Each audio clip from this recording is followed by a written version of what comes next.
हर नया लेखक घबराता है।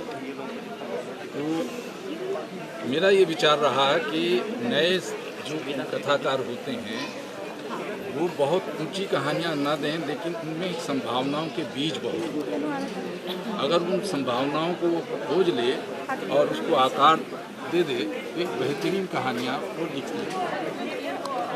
शोभा की कहानी, पहली ही कहानी बहुत दूर गुलमोहर, एक प्रेम कहानी है। आज हम देखते हैं कि हमारे जीवन से, हमारे जीवन के अन्य पहलुओं से, हमारे साहित्य से प्रेम लगभग गायब ही होता जा रहा है। बहुत कम हमें रचनाएं मिलती हैं जो प्रेम पर अपनी पूरी संपूर्णता के साथ, बहुत शिद्दत के साथ अपना अस्तित्व हमें दिखाती हैं।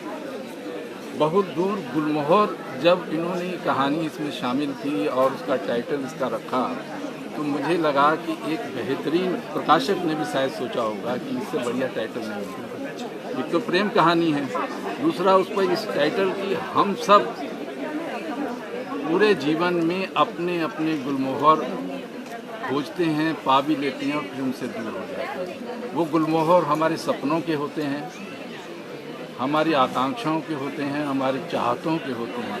और कई बार ऐसा होता है कि हम गुलमोहर के बहुत करीब पहुंच गए होते हैं और गुलमोहर हमारे हाथ से छूट जाता है। ये दर्द इस कहानी में व्यक्त हुआ है। और मैं जब ये कहानी पढ़ रहा था तो मैं अपने पिछले यादों में गुम हो गया। और कहानी अगर आपको पढ़ते समय आपको अपनी जीवन में, अपनी दुनिया में ले जाती है तो वो एक सफल कहानी है। अन्य कहानियाँ भी इनकी जो हैं वो स्त्री के आसपास की कहानियाँ हैं और बीच बीच में कई कहानियाँ हमारे समय और समाज और दुनिया की भी बात करती हैं। और यहाँ भी हम देखते हैं अंजू की तरह कि शोभा की जो पूरी लेखन की जो भाषा है कहानी की, वो इतनी काव्यात्मक और इतनी बेहतरीन है कि कहानियों में कहीं भी ऊब पैदा नहीं होती।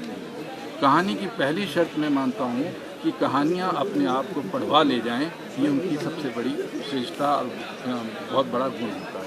तो शोभा की ये कहानियाँ अपने आप को पढ़वा ले जाती हैं और जहाँ कहानी, अभी पहले भी एक बात हुई थी, जहाँ ये कहानियाँ ख़त्म होती हैं वहाँ से एक नई दुनिया और शुरुआत होती है।